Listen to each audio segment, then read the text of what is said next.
Talk to us about the 100 milers. So give me some examples of those because I think they very much impress me. So it might do some of your listeners to this podcast. I've done a few different styles of hundreds. There's been a couple where they're looped events, so you have a time cap, and the idea is you run as far as you can in that time. So I've done, I think, 3 of those, worked up to about 124 miles was the most. Okay.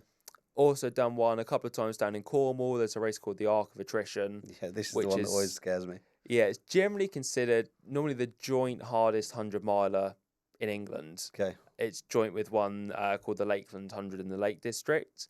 And it's running end of January, so in the middle of winter, basically. And it's just all around the Cornish coastline.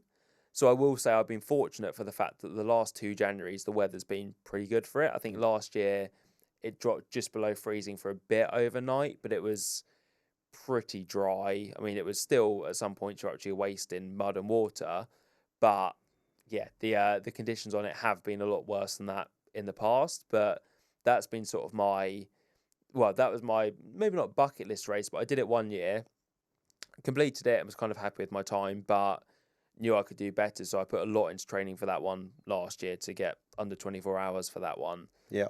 And then the other ones I've done. I did the South Downs Way 100 quite recently, and then I also did one where I did a £1,000 powerlifting total, and then went and ran 100 miles after that. So yeah, that's the most interesting challenge I've done.